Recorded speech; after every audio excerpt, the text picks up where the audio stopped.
Okay, we are live, hopefully. Yeah.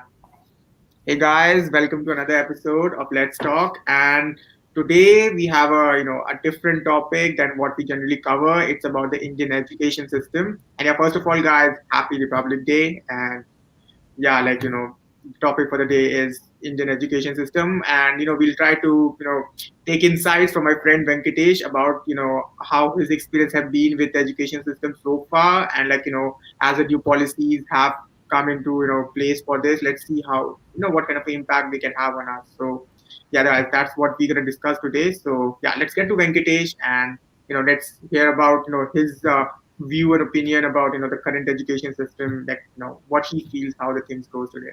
Yeah. Hey Venkatesh. Hi, Ankit. I hope you're doing good. A very happy Republic Day to all the viewers who are listening to us currently. Pretty interesting topic. I'm quite excited to talk about it. Education is something that is very close to all of us. We begin our life with education, and most probably in today's age, we almost end our life with education because we are literally learning every day. So coming to my education, so I started my education from lower kindergarten. uh, that was my first class, LKG, which we call as. So I my schooling, I have done my 10th in a very small town in Bihar. Luckily, the town was very small, but I'd say the school was very good. So it was an ICSE board school. And since I spent 12 years in that school from KG to class 10th, so it has been one of the most enlightened moment of my life. I'd say school education was pretty amazing, just in a sense, to put it that, because today if I have a realization, so most of my learnings of my life that I use today has came from those 12 years. Because you learn all the basics things that are required in the longer run. You learn how to read, you learn how to talk, and you learn how to write. And I think these are the three most important skills which pays you in the long run. So coming forward, our was an ICSE board. So the syllabus, and particularly the English syllabus, is quite vast, and I really thoroughly enjoyed it. One more important thing I realized about the school and the board was that it left a lot of time for folks who were curious. So I just give an example of how things proceeded. So what happened in our school in class 8th, ninth, and 10th, teachers used to enter into the classroom. Teachers never carried a book. So we thought that no, teachers know everything because they can teach to us in the classroom without books. And they were very fluent with the subject. The way they explained the concepts, the topics, it showed that they have a very strong hold on the subject that they were teaching. And surprisingly, we were not asked to make notes. We were not asked to write anything in the class. It was just an amazing time where the teacher would teach concepts like a story, and we used to sit, and if we found something interesting, we had a pencil and used to write on the footnotes of the book that this is what something has been, this is something interesting and we should note it down. And also I loved my education till matriculation, because it was not heavily focused on PCM, that is physics, chemistry, and maths. So there was a lot of exploration. I could read history, I could read English, I could read literature, and we had a very vast literature syllabus, both English and Hindi. So we used to study prose, poetry, and drama in both English and Hindi. So that was such a vast syllabus. So these are some of the points that I really enjoyed about my class 10th education. Moving forward, Ankit, when I moved to class 11th, things changed very dramatically, because as a kid, I was not very, fond of PCM subjects, physics, chemistry, maths. My heart lied somewhere in arts or in literature. And when I came in class 11th, it came as a shock to me, because it wasn't my natural leaning to learn physics, chemistry, and maths, because I think that I was made for something else. And the dilemma started at that point of time, and I have to really slog hard for cracking and cramming PCM subjects. So that was something in class 11th and 12th, which I kind of dislike. The other contrast which I found in class 11th and 12th was there was a lot of focus on mugging and cracking because we were all preparing for a competitive examination.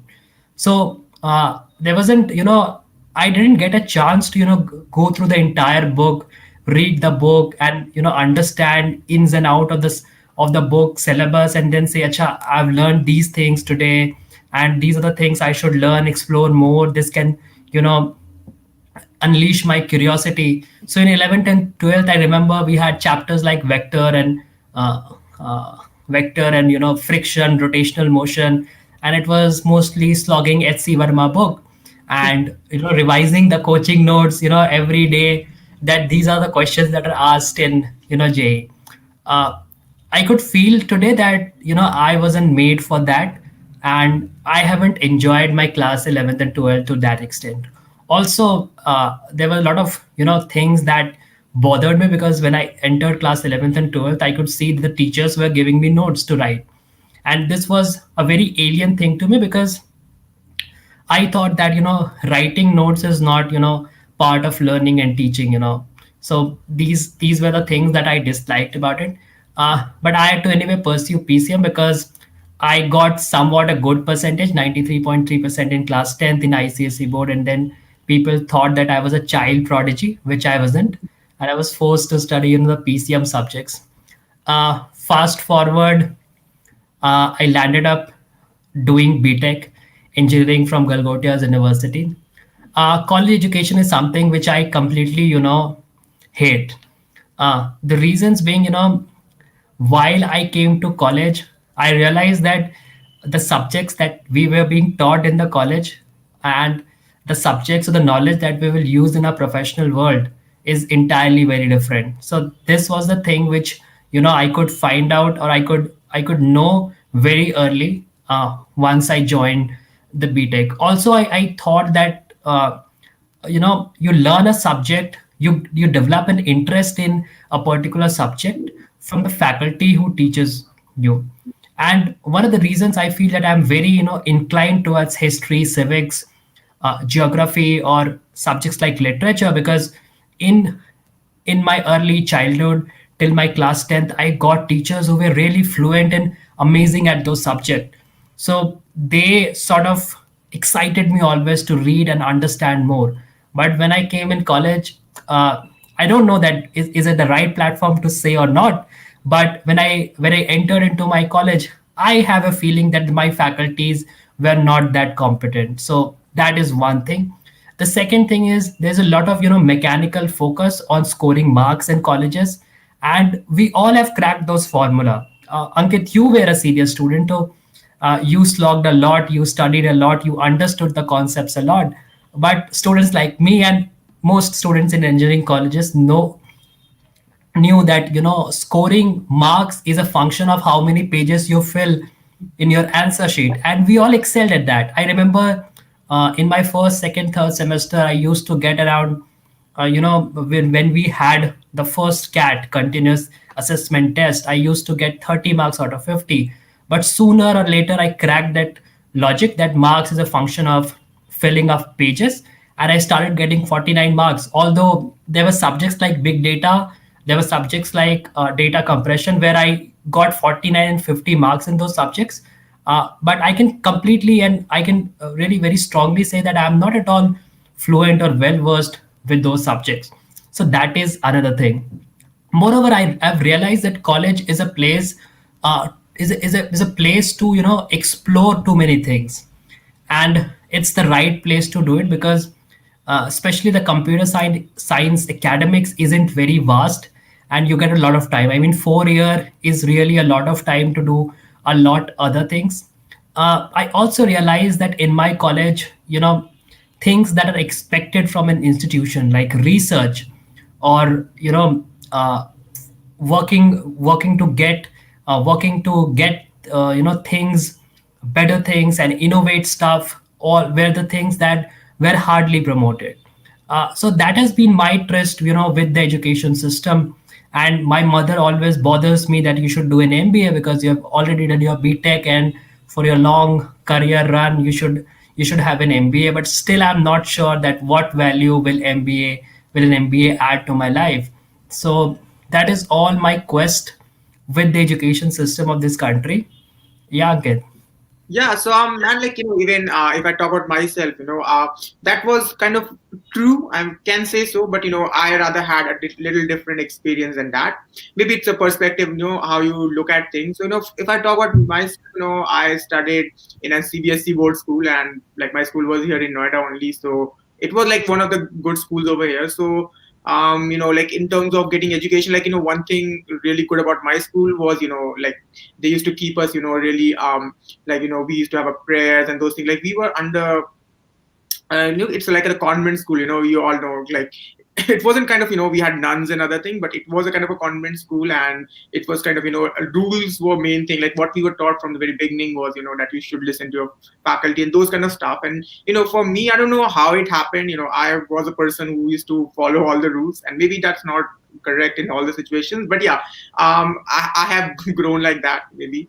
So personally, if I talk about school and learning, for me, as you said, when we talk about our, like studying in the middle school or the junior school, it was fun because what kind of stuff we used to learn was your science was there, maths was there, and these things were kind of fun. Like we were not limited to kind of what we had to study, but once we started getting into your higher studies, like definitely when we started getting the 11th and 12th, at that time things were kind of focused at one thing. And one thing, what I really observe about our education system is, we are always told that you should perform good, you have to perform better than others, right? You have to score more marks. And then what happens, once you score more marks, finally the time comes that, either you should choose a science stream or a, or the humanities, another stream. And, we are being told to score high marks.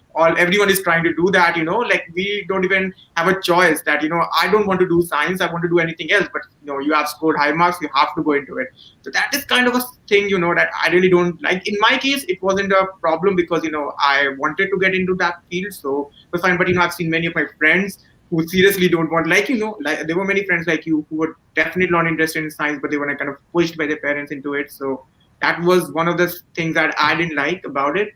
And yeah, after once you get into your 11th and 12th, you are going after competitive exams, and that's what is being taught all of the time, that you have to study well, you have to crack your boards, else you won't be able to sit in these exams and you won't be able to get a college. And what I really feel like we spend a lot of our time just preparing for these things, and rather as you discussed, rather than exploring what we really want to do, looking for what are the creative corners we have. We may be good at few things which I feel that kind of are suppressed during this time.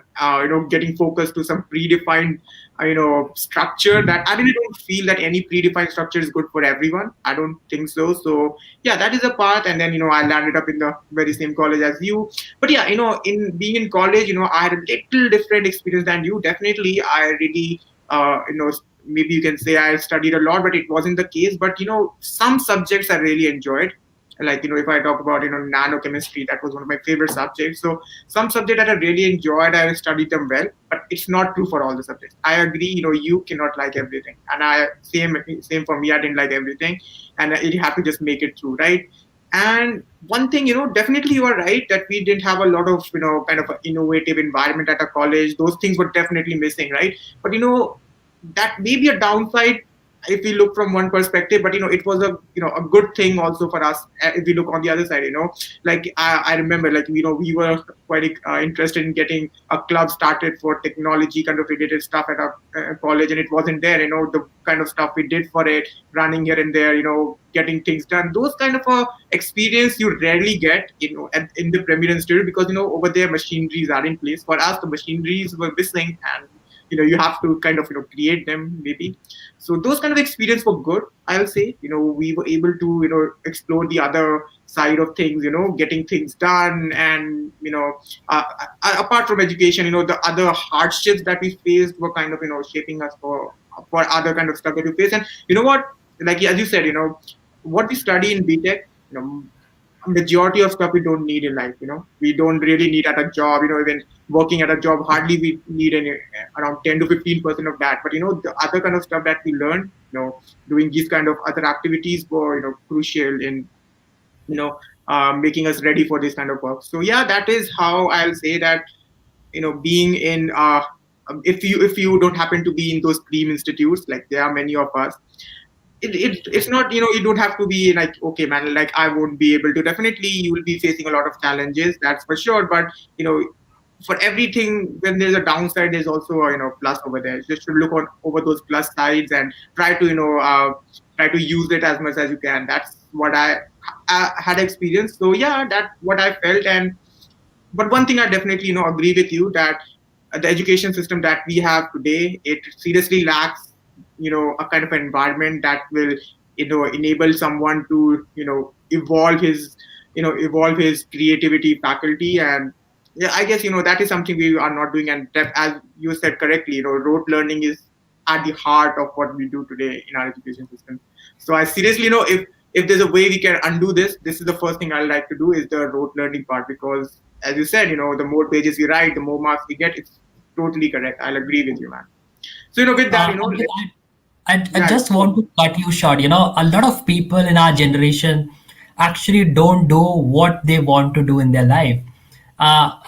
Primarily, it happens because of two reasons. The first is, what you think you're good at may not be the case that it pays you really well. Because I was reading on Twitter, Gabbar Singh, a famous Twitter ID, Abhishek Asthana, who is the founder of Ginger Monkey, he told that he visited a restaurant and then saw a guy, who was a stand-up comedian, and he was trying to crack few jokes, and hardly two people paid attention to his joke, and one people, clapped, and it's very hard to follow your passion. And so a lot of people actually don't end up, doing what they really want to do, because it's a truth that all professions, doesn't gives you a good life in terms of monetary prospects. yeah, like And that's why I'd our like to parents, add something here, man. Like just let me yeah, I'll complete, just Ankit. add one thing. Okay, go ahead, complete, man. Yeah. So a lot of parents, don't allow their kids to do what they want to do. Especially, I am asking this question in your context because your parents, are both of one of the famous doctors of Noida, and then you landed up doing engineering. So can you also tell your audience that how did it happen, and how did you exercise, your freedom to choose your career? Because I've heard that, when you're doctor's son or daughter, you ultimately becomes a doctor. So this is something that I want that this story should come out now. Yeah, man, like I'll get to that definitely. It has a story behind it. But before that, the first thing, as you said, that that sometimes the profession that we want to do may not be paying us, right? But there's a catch to it, man. Like you really cannot define the profession, right? Because in today's world, right, that we have today, professions are something that's changing every day, man. Like something that never existed 2 years back is now started to pop in, right? Like we have a lot of kind of jobs coming in. So that way I'll say that if you feel that my profession doesn't pay me more, and I enjoy it but I'm not getting the returns out of it, well, I guess you need to do one thing: sit down, see what you really enjoy, and then you just need to do a little analysis that what are the ways you can exploit it to get more money. Because man, like I've seen I've seen many examples where people, like you were talking about creative economy, right? What is creative economy, man? People like to talk on YouTube, like to play games on anything kind of their hobbies. They generally share it with people, and people start following them, and they are making money out of it. In general, if you tell this to your parents, a typical parents, in India, they'll say, "What are you doing? That's a waste of time, just sitting in front of a PC or a computer and just doing rubbish." It's what they feel, right? But there are people who are making a lot of money out of it, man. And this is a new way of making things. So the first thing is very important, that what you like, you should follow it. That's the first thing. And when you talk about making money, well, you have to figure it out. There's a ways you can do it. If you just start searching, how you can, maybe like you were talking about comedians, right? Well, there are some really great comedians out there, and you can see how they made their money. You can try doing a comedy on some good shows. There's a lot of way you can try out, right? So that's the main thing, right? And then coming to the part, that why I am an engineer with having doctor parents, right? Well, one thing I really enjoyed early on in life, I will say that I was never forced at any point of my life that what should I do. I was totally open that you decide what you want to do. My parents were doctor, and they definitely, they had to say that you should be a doctor. Definitely, that was a thing. When I was in my 11th and 12th, I was a person studying PCMB. Like, I had the biology with maths, man. Like, we were the few of those people. Like, in our school time, they used to say these are the guys who are working hard, man. Like, they're doing maths with biology and everything. And like, we used to be like, oh man, we are the great guys in the school, right? We're doing the hard part. But and doing the biology was this only. My parents said, go ahead, choose biology. Maybe you want to get into this. That was a part. But I had this figured out at that time as well, even after getting out of school, that what I love is getting into the field of softwares and these things. Maybe I don't know why I started doing it. Maybe I early on get access to PCs and those things. I played the games a lot of I did a lot of coding even in my school times. We used to learn this a baby language, you can say Q Basic, and I used to use it to make animated graphics. At that time, it was a big thing for me, and like my teachers were like, oh man, what he's doing, so those kind of stuff were there. So for me, like my parents and everything was like, you decide what you want to do. I was open. I landed up in engineering college, and because that's what I wanted to do. Of course, not in the premier ones. Maybe there could be a lot of reasons behind it, but at least at every part of my journey so far, one thing I was sure of, that yes, I'm in the right path. What I'm doing is something I wanted to do. But I really feel sad about a lot of people I've met in college, even in school. Like, they used to tell me that they really don't want to do it. It hurts. It's really hard for them to even do anything in the field. But they're just being pushed. There's a lot of reasons for it. So I really feel that if this education system, even like, there are many people who really love the engineering maths, but they may not like the other subjects. And if we are given a chance to choose the subject that we want to study, I guess that will be a better way to do it. So yeah, that's what a little experience I had so far. I've been able to get in the wanted to. So yeah, that's my story. Getting into engineering and the way forward. Yeah. Yeah, and So Ankit, one more specific thing I want to discuss, because our education system ultimately trains us that we crack some competitive examination. So the point we start studying, from class KG to 10th and 12th, the ultimate goal for 90% of the Indian kids is to crack JEE or NEET or CLAT or CAT or whatever competitive exam is there in this country, because you need to grab one seat in a premium institution. So what is your view on your competitive examination? Like I'd want you to evaluate this very impartially and have a very subjective opinion about the pros and cons of the competitive examination. yeah, man, like if I talk about competitive exams, recently I just saw a video on this only, so like the ITJ exam. I guess there were some Australian professors who were analyzing the art exam, the J exam.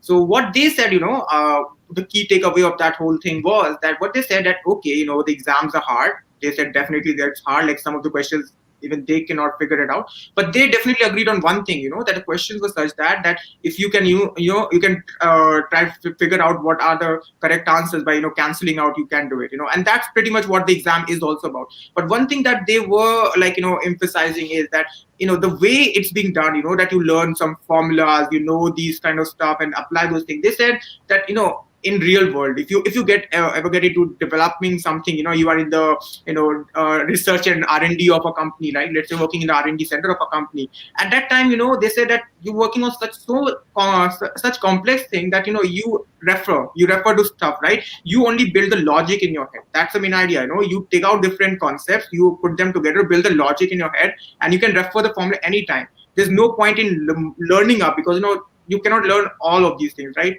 So that is one thing I really feel, that if the competitive exams focus more on the logical building part rather than getting some formulas and those kind of stuff, could be good. But if I talk about as a whole, the competitive exams are there for a purpose. That's the truth about a country, that we have a huge population. There's a lot of people chasing after those few seats, right? Now everyone needs a way to select people, right? And one thing I really wanted, what I realized throughout my time, even I went through this period. I was, man, like shit depressed. I'm saying that, the time I was preparing, I didn't made it the first time. I dropped. I again joined FitG. I did it. I didn't made it, right? So at that time, what I realized, one thing that I realized is that, people generally get depressed because they feel that, they are not good as the others. They are not capable, but they just fail to realize that, there are like around lakhs of people sitting over there for just 100 seats. That doesn't mean that, those 100 people are super genius. Just mean that, out of really intelligent people, they're trying to figure out, how to just choose 100 people. And sometimes, it's luck as well that helps. In these exams, you just get one question right, and you just, there's a huge difference in ranks. So that is something that we need to understand, that, if you cannot clear these exams, that doesn't mean that you cannot do anything in your life. Because, if you look the whole thing as a whole, the guys who are really changing the world are mostly dropouts. That's the main thing, right? So yeah, that's my view on it. Maybe, I feel that sometimes it's a necessity, the way we have our education system, but, maybe we can improve it. But what's your view on this, Venkatesh? Like, that's what I really feel about this. How you look at this? Yeah. I look at competitive exam in a very balanced way. As you said, it's a very good filter because we are a country of billion plus people, and we have a handful of good institutions. So definitely there should be a filter, and whatever filter you'd come up with, it will have its own merits and demerits. Currently, we have a competitive exam, which again in a way is very democratized, is very transparent and fair. What if someday we come up with a mechanism where we have an entry in IIT just like we have in Harvard, where your letter of intent and SOPs are considered. Yeah, So exactly. a lot of students who come from tier 2 tier 3 India from villages will definitely miss out on that. So I think it's there for a purpose, and it's there for a good purpose. But since it's there for a good purpose and for such a long period of time, it has its own share of demerits.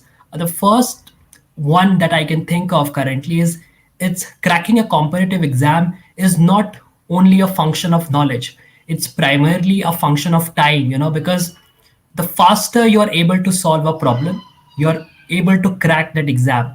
But it may not be true in the real life, because what if I and you get a same problem and you take it 3 hours to solve it and I take it 3 minutes to solve it, but ultimately it doesn't matters.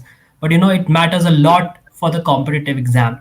I That's why I enjoyed examinations like regional mathematics Olympiad or some other sorts of maths Olympiad, where you used to get 5 or 6 questions for 3 hours, and you had a lot of time to apply logic, build things from first principles, and that really helped to pick up child project prodigy.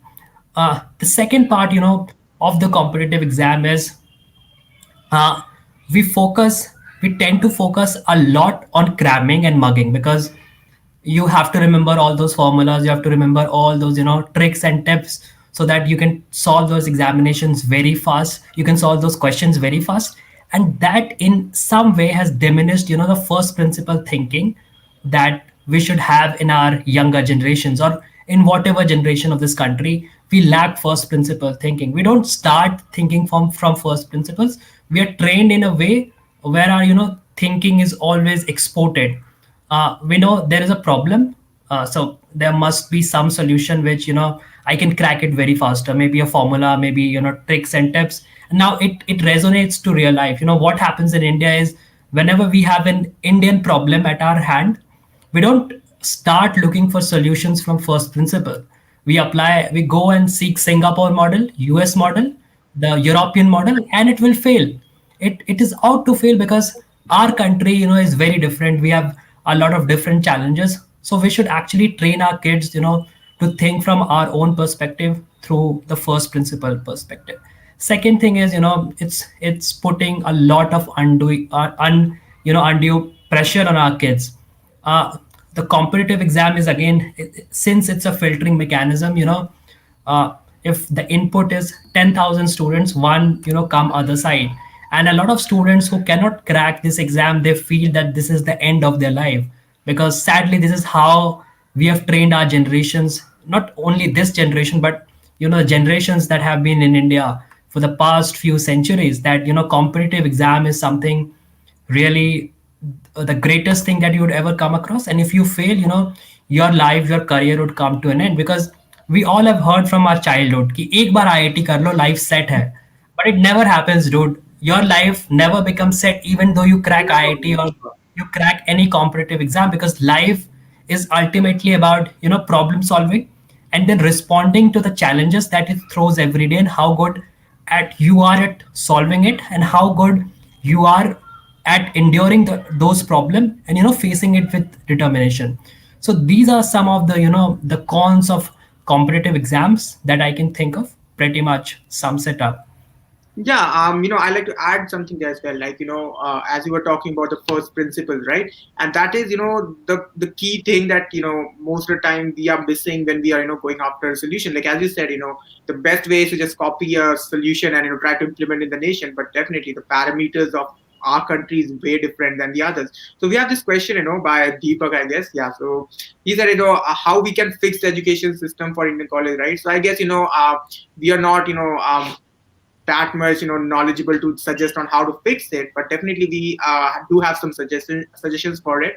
The first the few suggestions that I have for it are like, the first thing that we can do, the first thing that's the most important is somehow curtailing the rote learning part of it, right? And that is the way we can try to build kind of a logical based curriculum, or like maybe more practical oriented curriculum. What I really feel that if we have a kind of a more practical based curriculum, it may be more impactful. Like at least in my experience so far in the college time, I really feel that practical was not that much as it should be compared to the kind of stuff we were taught in theory. So that is something that can help us if we can try to increase the practical part of it. And the second thing is, what I really feel is working on the way people think, right, to make solutions and to solve a problem. I really like the approach of people, like these guys, like we talk about Elon Musk, and even if we talk about companies like Paytm popping up in India, right?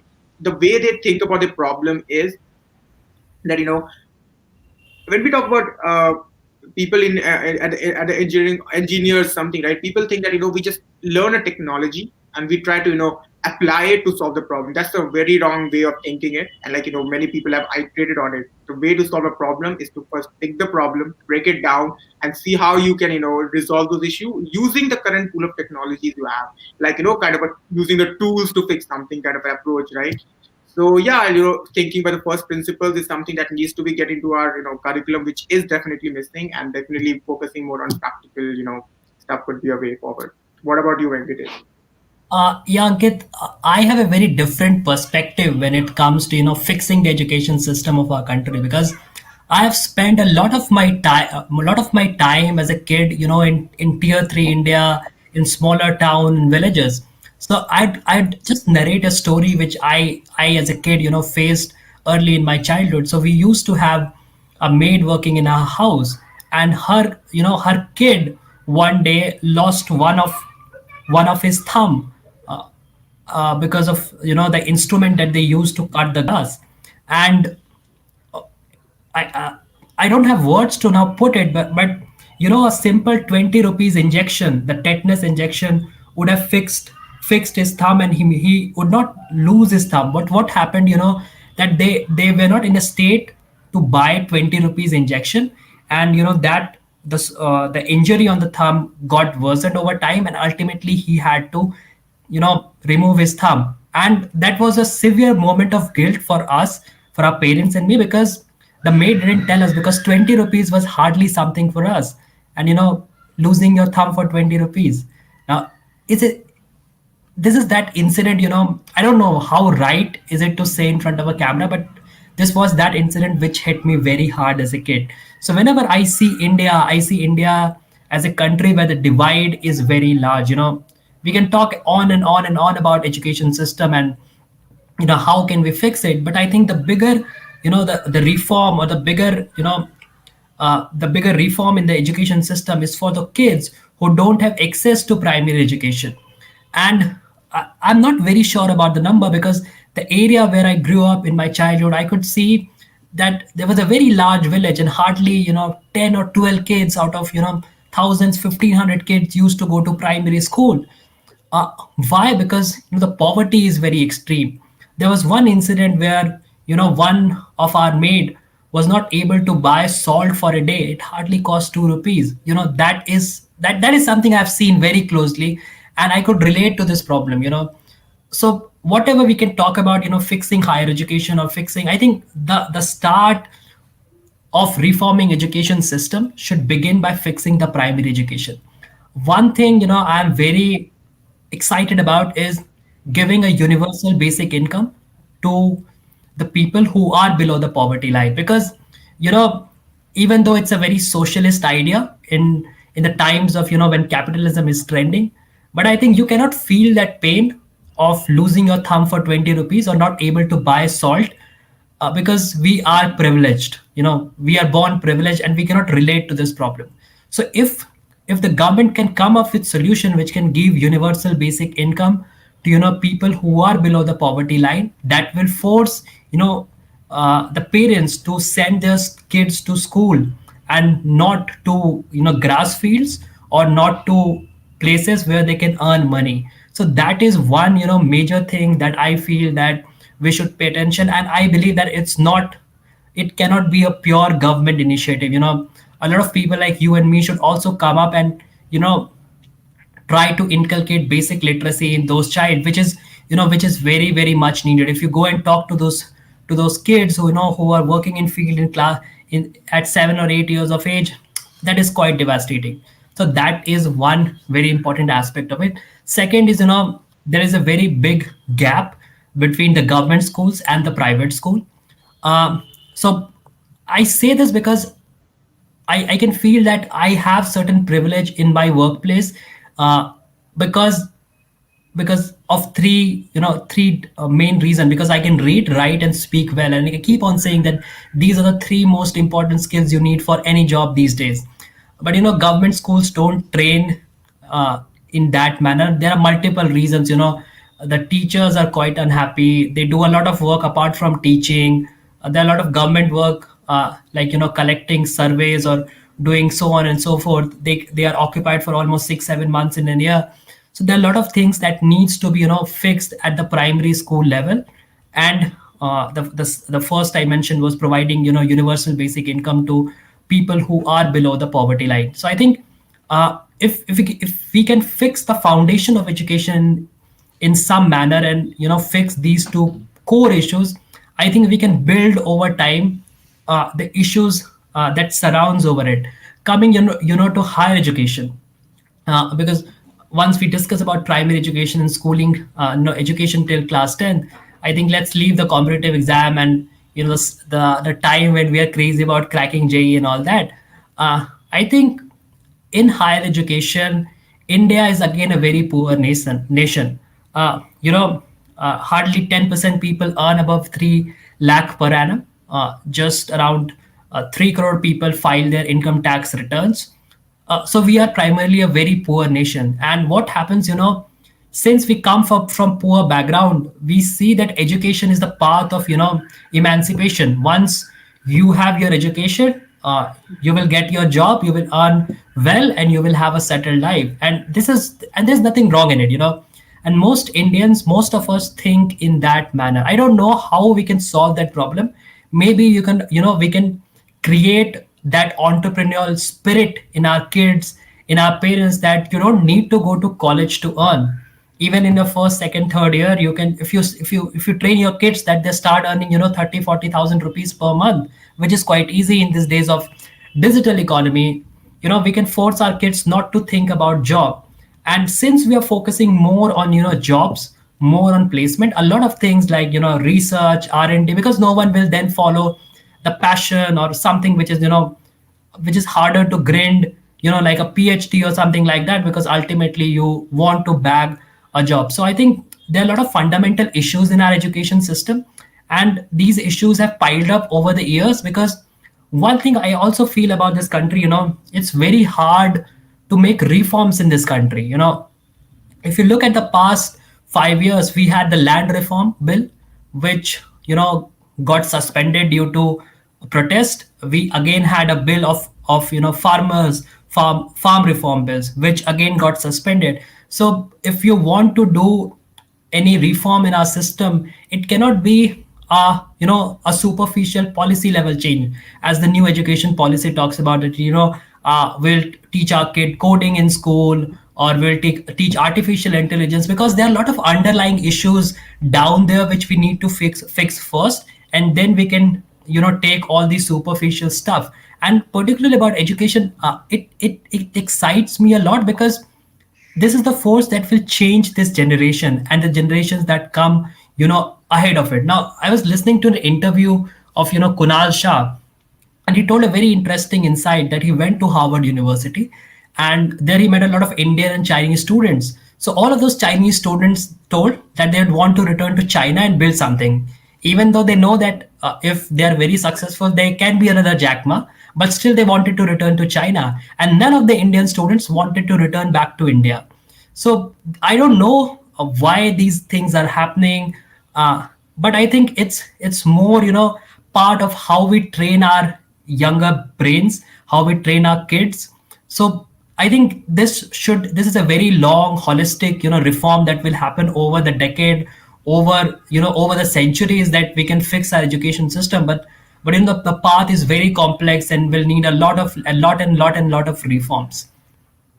Yeah, when like I kind of yeah, so I kind of agree with what is okay. We are having some kind of reverb, right? Okay, okay, okay. So I hope now I'm audible. Okay, so yeah, yeah. As you said, like I'm you. It's right, that there are some issues at a root level, right? But one thing that I see a glimmer of hope is the main aim should be as you said it at primary school, etc. Teachers, like, we are not getting quality education at those level, right? And then when those people try to compete, like, we have that gap, like people like us, I must say, are privileged. We get to go to good schools and we get better, because I really understand one thing, that a person who can speak really good English. Okay, trust me, man. This is a rule, something that I've seen throughout my period at school, at college. A person who is fluent in English may not know a lot of about anything that they're working on, will overpower any person who is like fluent with what he's doing, but he may not be able to communicate. Communication is something that's very critical. It's not only in India. Maybe in India it might work. We have our grading system and those things, based on those selections happen. But when you talk about the globe, when you try to get out of India and try to make an impact, communication is something that everyone is looking for, man. If you can be really great, but if you have no way to put your ideas through, to make the other person understand, you fail there, right? So this is something that the quality of education at the root level is very critical. And I really feel the glimmer of hope is that we have, with the technology, the way a lot of MOOC platforms are popping up, or rather I'll say that the way the technology, like, is enabling that quality content can be made accessible to a lot of people, right? Maybe in villages, if the internet reaches, though efforts are being made, right? So what I feel that it is true that we may not have quality teachers everywhere, and it's true, right? It's not possible, right? We cannot have the great guys everywhere, but those great guys can reach the masses the way we are doing this conversation today, right? Imagine the technology is enabling this the same way. This can be really a game changer, to way the quality education can be provided to a lot of people, at the grassroots level. So that can have an impact, right? You're right that things won't change in a year or something, right? But even it won't take centuries. I disagree. We won't need centuries to make this kind of changes happen. We can accelerate it with the help of technology, right? Because this is right. The way the people gonna get educated, get the basic learning. You and me are sitting today debating about this topic, because we understand what's happening, right? I must say, I don't know, it's good to say, but many of us don't even understand what is happening around us, what the education system is, because it could be a lot of the economical background could be a reason. A person who's taken an education loan and studying at a college, his aim is to just get a job and repay his loan, and then he can think about starting his life, right? So for them, they really don't have the time to sit like this and even discuss what's going around, right? So this is something that we need to fix. And what you talk about, the the kind of an income for this kind of stuff, right? That is really good, but it I really feel that this system will have a hard time getting implemented because money can be transferred to people, but they really using it for education could be a challenge, right? So maybe it can be done that the way we have that if you do some kind of education, there could be a way of giving some benefits. Maybe you are paid if you're studying. Maybe that kind of stuff can be done, right? So that is something that's very important, that taking the quality education at the grassroots level will not only prepare the next generation better, and it's a domino effect, right? If the people start getting educated, they'll educate the others, and it will spread, and once we have a optimum number of educated people in the whole country, that literacy rate gonna cross that particular threshold, I really feel that most of the issues of the nation will get resolved automatically because people will start understanding what's happening around them, right? That's the critical thing.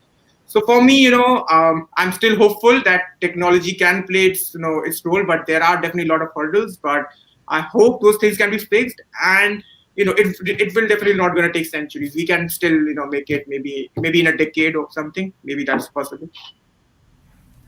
Yeah, this era is quite an interesting time because we have so much of digital penetration, and even the things that we thought that can never be implemented. Like, I read a report that there were 1 lakh crore of leakage when money used to get transferred from Delhi to beneficiaries, but Yeah, everything happens through the jam trinity, the Jan Dhan, Aadhaar, and mobile trinity.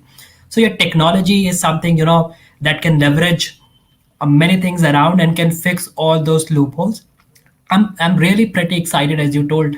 Maybe I was quite uh, quite pessimist when I said that it might take centuries, but I hope that it might not take centuries, and it may happen the next year or maybe the next decade, and we all can see that how much education is transforming our entire nation. But there are a couple of things that I would like to mention is till today, the money that we spend on education in our country is alarming. I need to accept the fact that if you see the total amount of money as a percentage of GDP that is spent on education, that needs to be increased.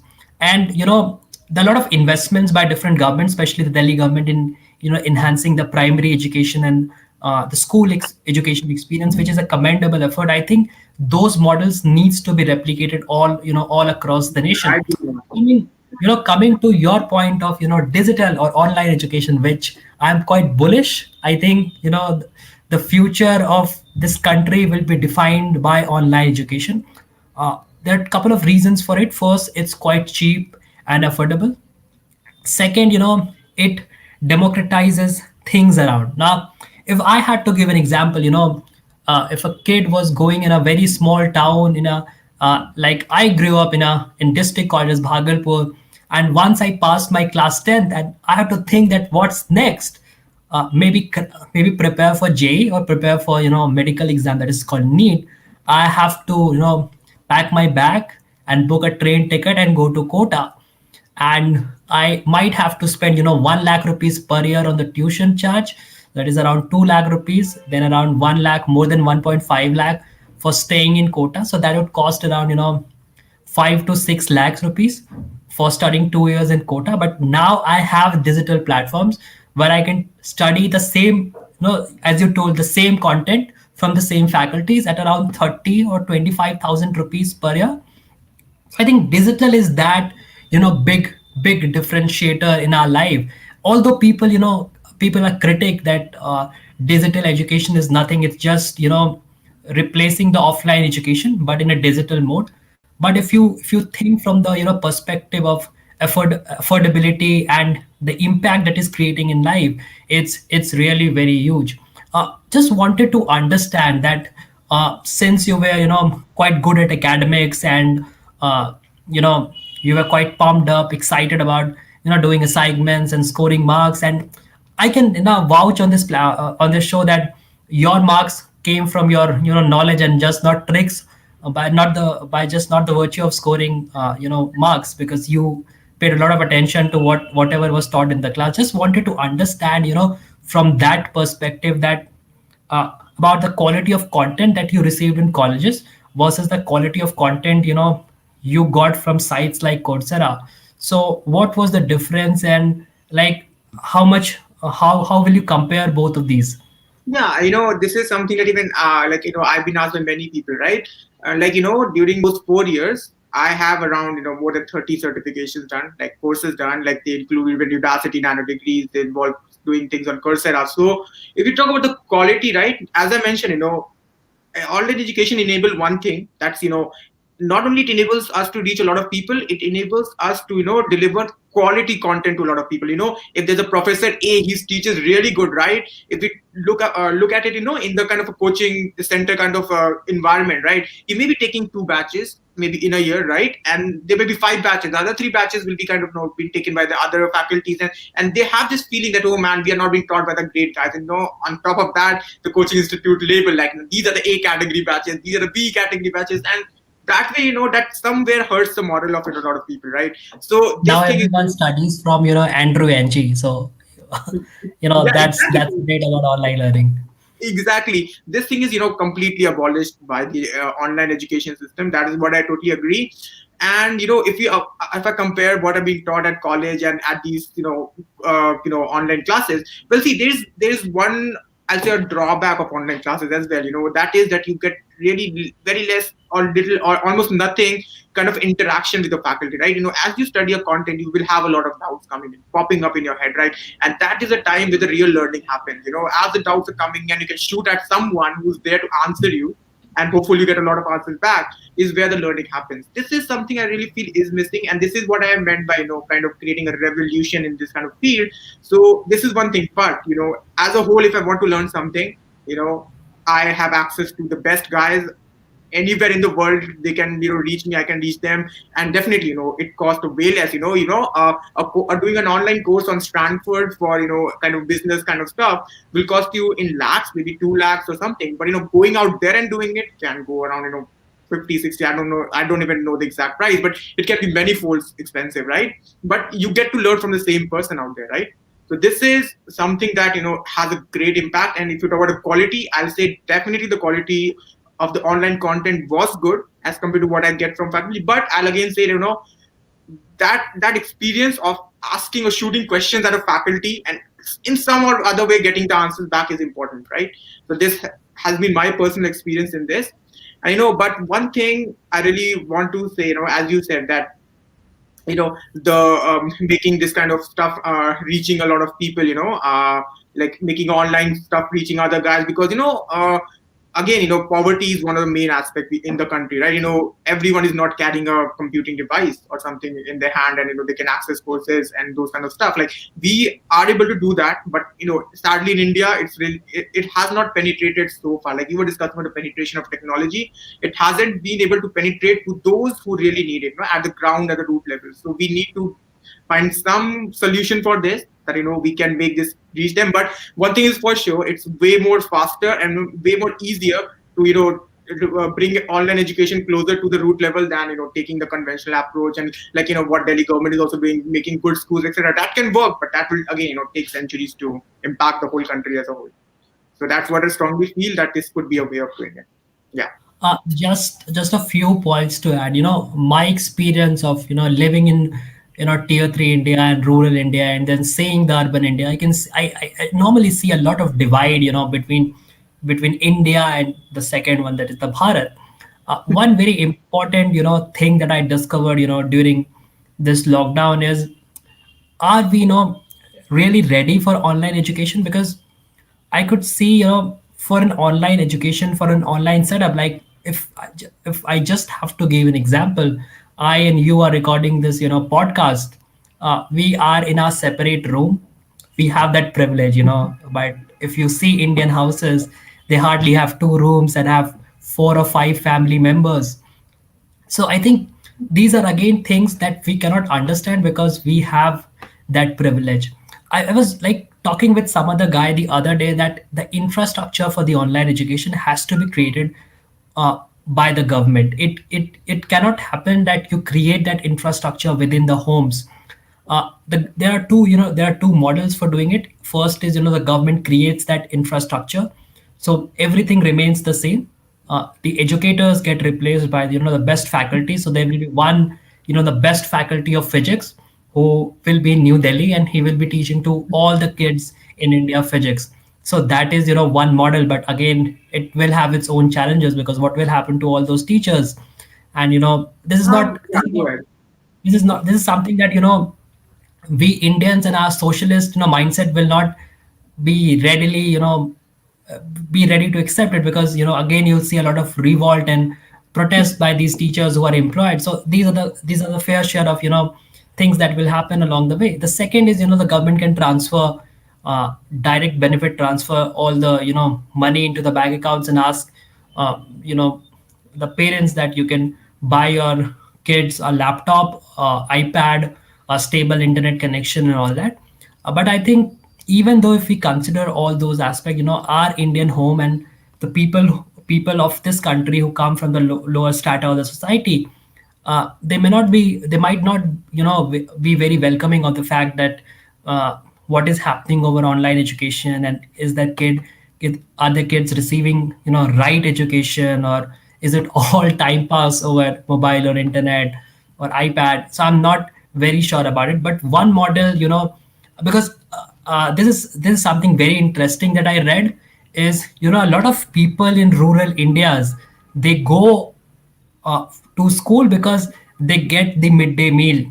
So that was a survey done. So the incentive to make a kid to join school is not education. The incentive to make a kid or force a kid to join education, to join a school, is food.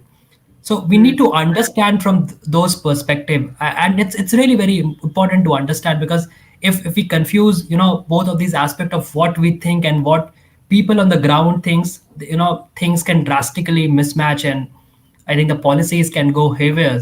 So it's very important to understand those aspects. I still believe the infrastructure needs to be created by the government, and it cannot be completely digital at this point of time, or maybe for the next couple of decades. We need to incorporate or create those infrastructures where students can go, can learn, can have their food, because we cannot, there are many components of learning. There's, you learn from your peers, you learn from your teachers that you rightly mentioned, you learn from your environment, and there are not many factors. You learn in the playground, so digital, you cannot, like, I cannot imagine a school where I'm not having a playground. Like, I cannot imagine studying from kg to class 10th in front of my laptop. Maybe I can get the best content, but I'll not get the connection with my best friends. I may not get all the joy of playing in the playground for 40 minutes during our games or PT period, or doing all sorts of crazy stuff in the school. So I think there are a lot of things that there are a lot of things that that are beneath the surface of online education. I think the best way to think about replacing a school or a college is to unbundle all those experiences. So if I think of school, or if I think of colleges, this I mentioned, that you have a playground, you're given a midday meal, you have your friends, you have your teachers, then you have emotions attached, to school as a kid. You go and play on the merry-go-round, and then maybe you kick one of your friend. That's a light banter. I mean, that's a light banter. That's not something serious. So these are the emotions that you attach with your school and you cherish lifelong. So I'm not very sure that how will we unbundle the entire school or college experience to the online environment. I'm not pretty sure about it, and I'm really excited to see in the next decade, or maybe a decade more, that how things would turn out, because technology is kicking everywhere. It's like I will replace each and everything. I'm going to replace things you are thinking that I cannot replace, but technology is, oh man, wait, I'm going to replace it. So I'm I really very agree. excited to see that how things will unbundle, and how we are going to unbundle school and colleges, and then see the entire experience. I think a lot has changed since Geo came into the picture in 2015.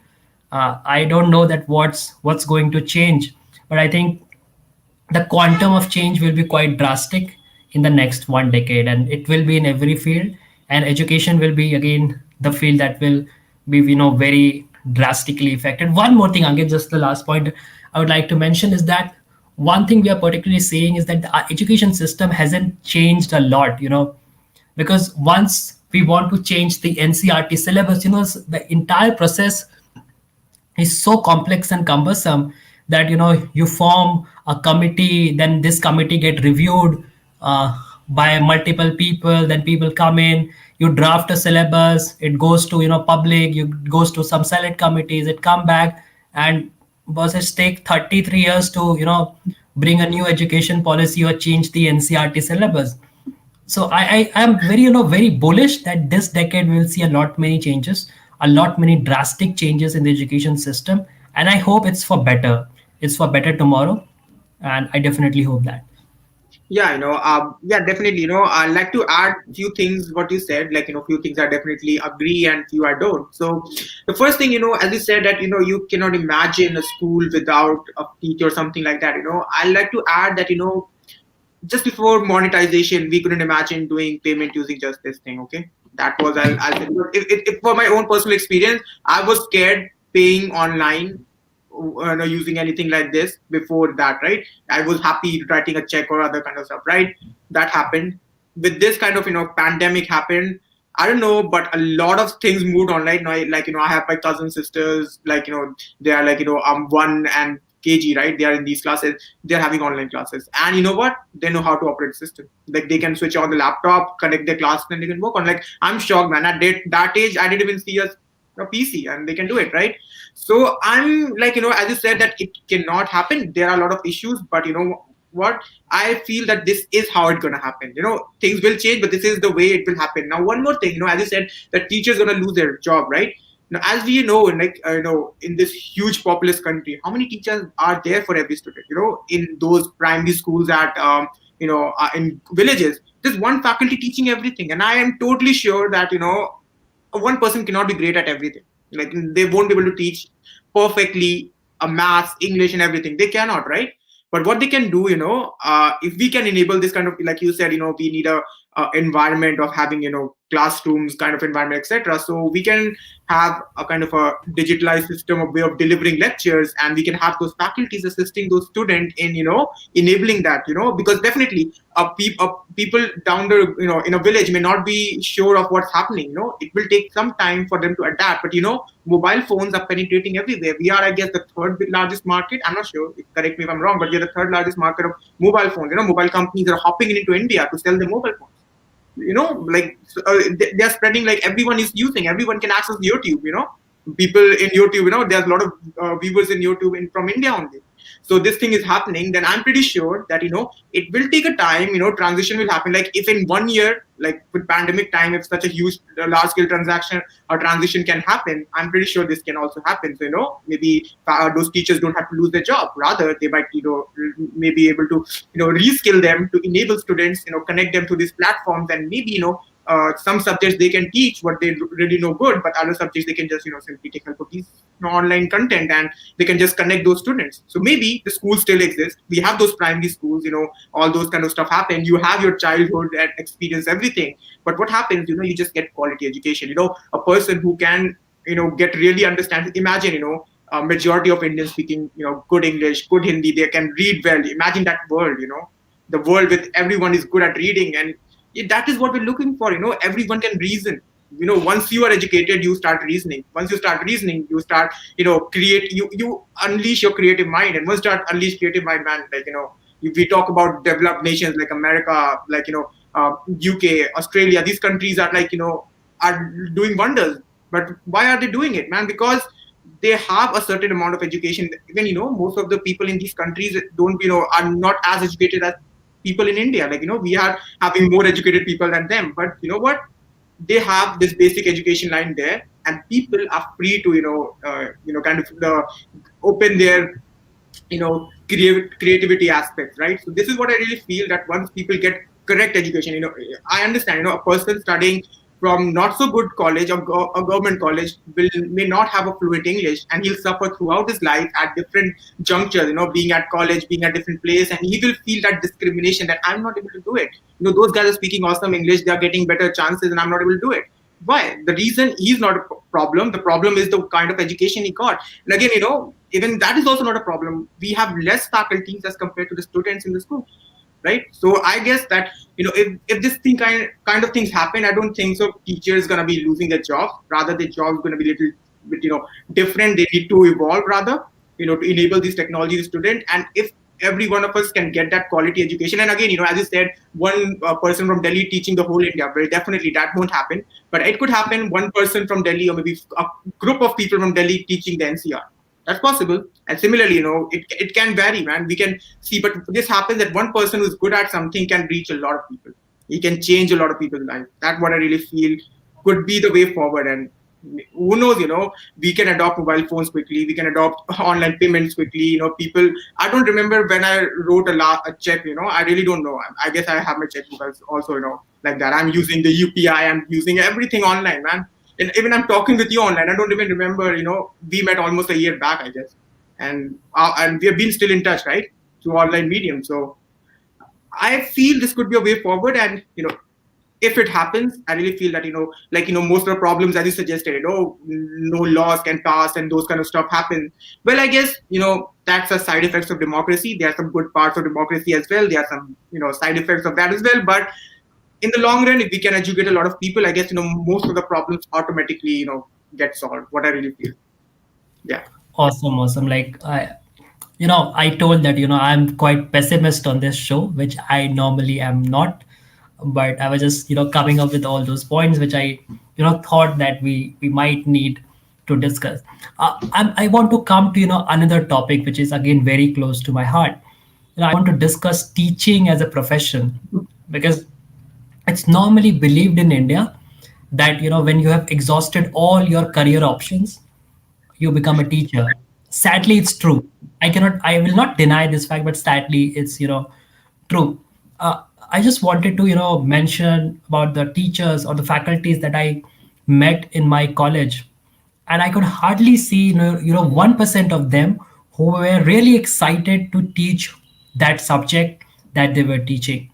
And this is something that I've felt that is a major bottleneck in how we are delivering content in our higher education segment.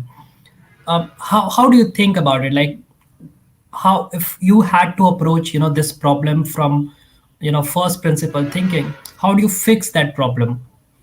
Yeah, if I talk about a teaching, right? First of all, this idea, the overall idea that teaching is something that is the last option I'll do once I have exhausted everything, right? I'm not good at, like you can say I'm failed everywhere and I'm just gonna take teaching. So if you take that analogy, all the teachers are failure. Well, I strongly disagree with you. That's not the case everywhere, right? So if we talk about the first principles, right, that's really a good place to start, right? If we talk about teaching as a whole, right? If I talk about like what it requires to teach, well, you need knowledge. If you have knowledge, then only you can teach, right? Second is communication skills, as we were discussing. If you can communicate with people, and again, this varies, right? Everyone shouldn't be fluent in English and then only they can teach. You should know the regional language. If I'm teaching in Gujarat, I should be good at Gujarati. I can communicate with those people, right? That's the critical part. So what do you need? We need knowledge. We need communication skill. And third thing is the drive, or even we can say that you want to deliver that content in such a way that the person, like, you want to ensure that what I'm teaching should be super easy for the person in front of me is like to understand. Like, I'm not teaching for the sake of teaching. These are three things that you need, right?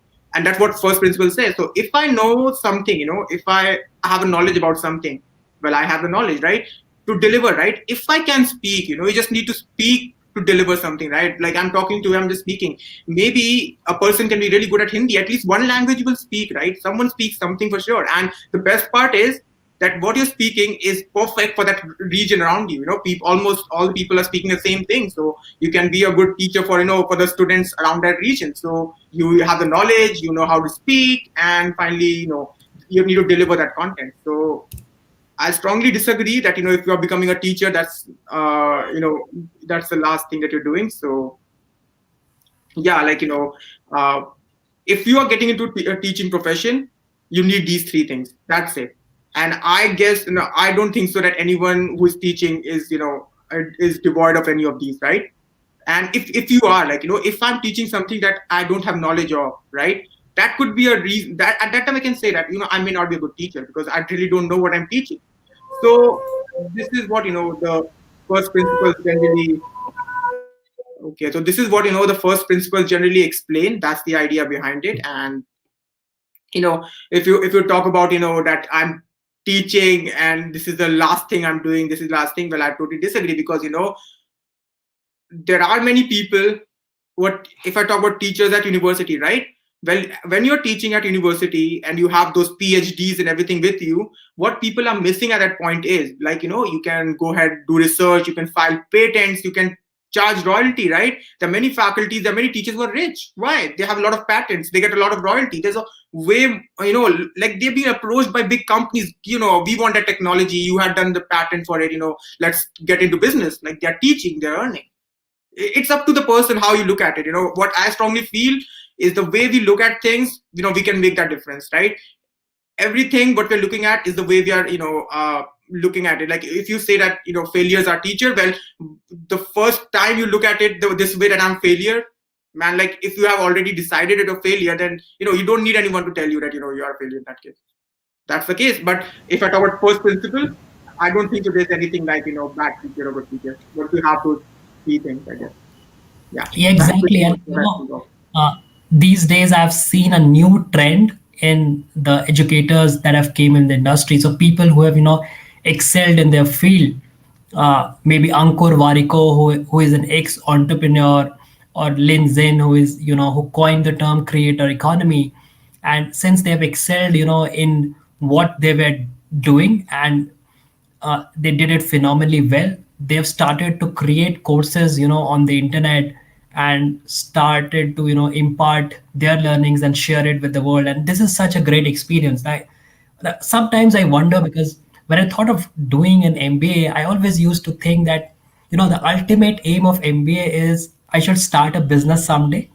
So that is the ultimate aim of MBA. And I would be, studying from faculties who haven't done business ever in their life, and they've just logged, case studies and have read a lot about it. And I would be studying business from them. So is it the right thing, or is it something that is something really appreciable? But these days I'm seeing a lot of creators who have come up, who have done exceptionally well in their fields, and they're imparting their knowledge. So these are really very exciting time. If if you are a creator who wants to teach, or for someone who wants to learn, the world was never a fair platform like it has been in the last 5 years. No matter where you are in IIT, or you are in a very small college, maybe you're in Delhi, or you are sitting in a very small town in Bihar.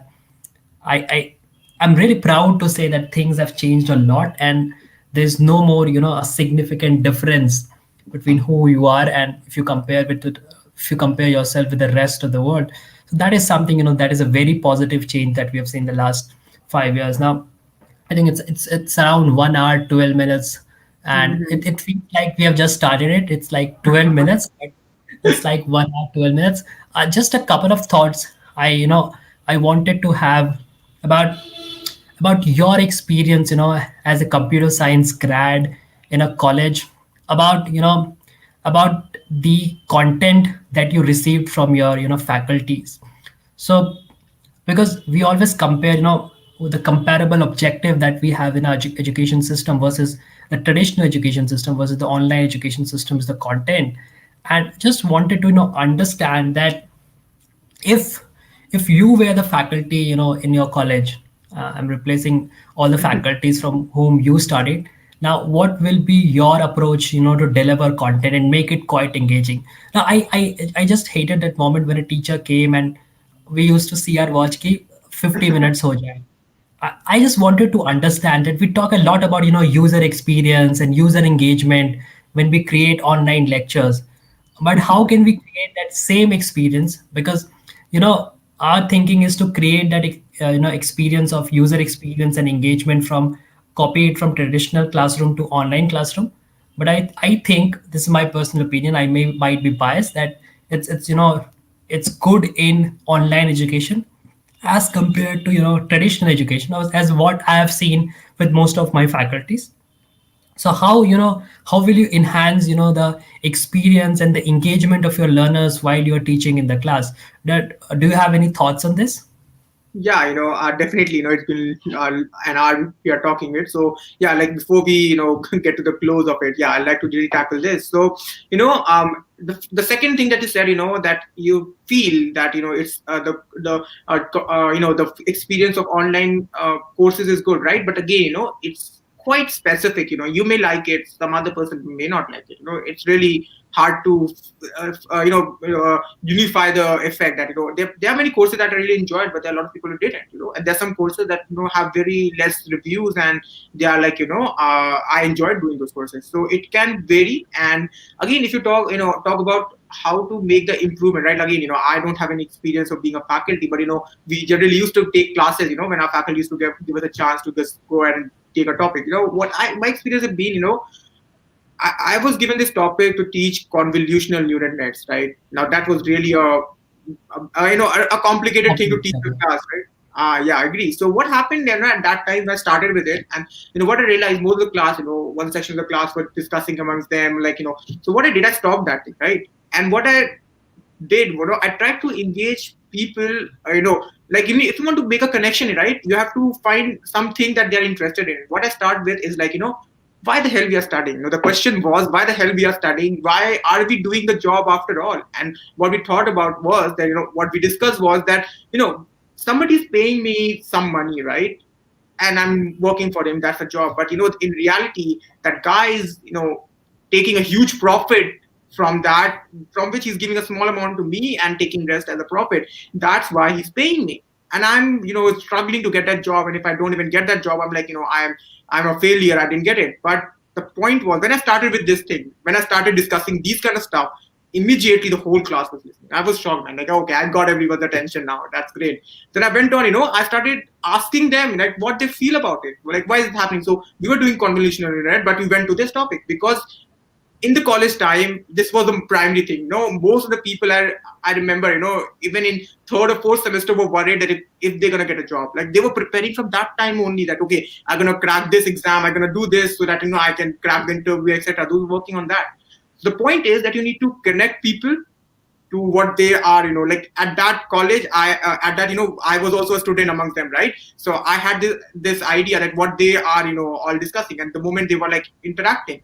So this is what I feel is the way to connect with people. You need to uh, maybe rather we can say that we shouldn't think by analogy, right? But I guess analogy can be a perfect thing in this scenario. If you can give someone what you're teaching, analogy to something that they can understand, right, that they can relate to, that's a perfect way of teaching. And if you're talking about my experience, I guess you remember this. We had this seminar on AI. I guess I delivered that, right?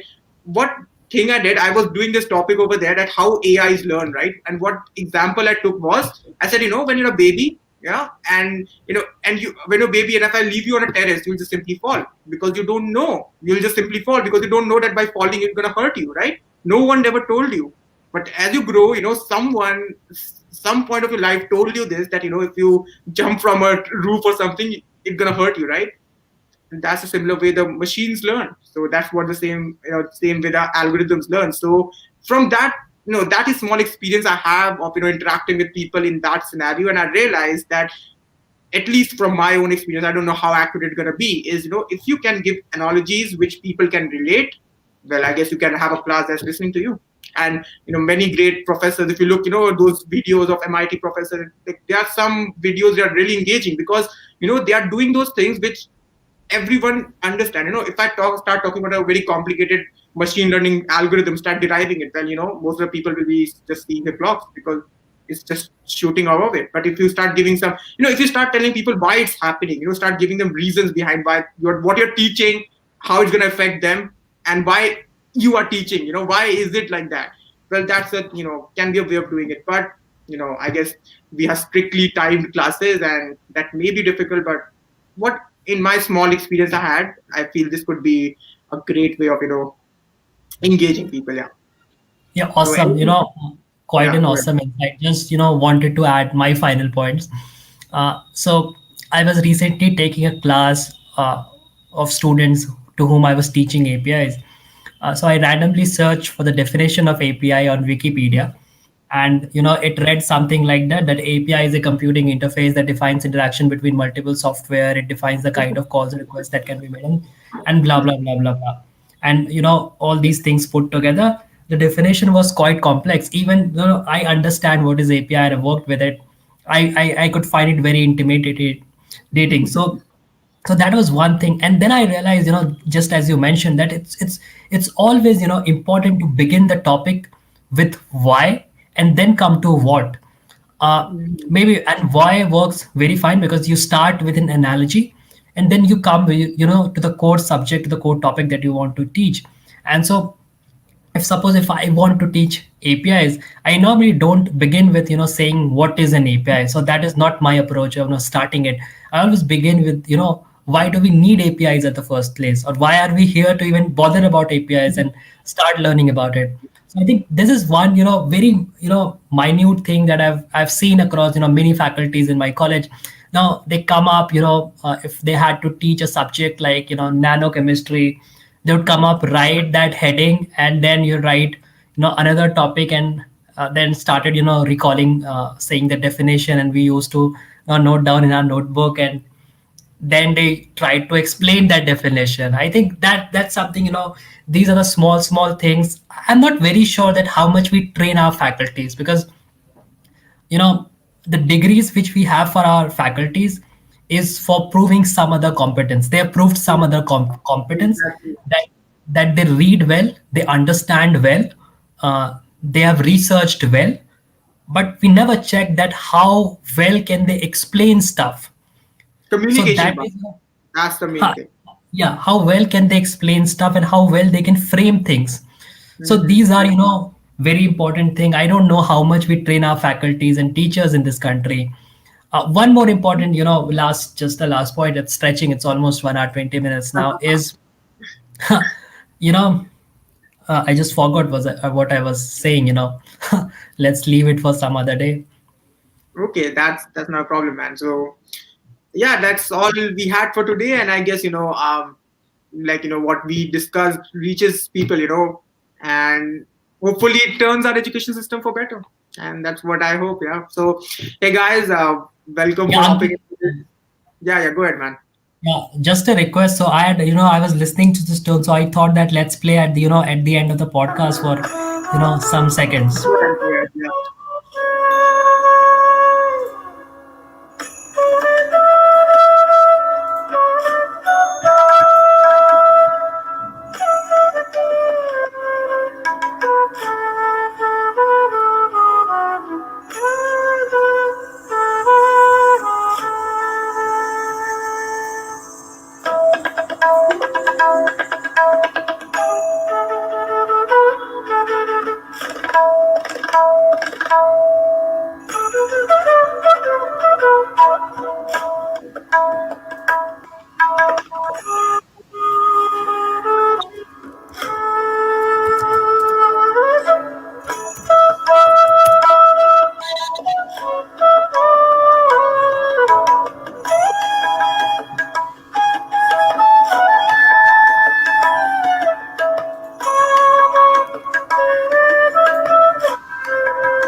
Yeah, no, that's all.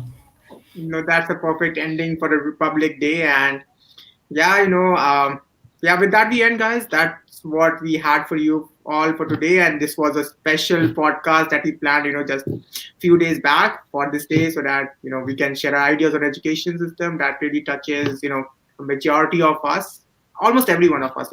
At some point of time we are students, so hopefully it was helpful to you all. And yeah, with that we come to a close, and I'll see you guys in the next podcast. Till then, guys, take care.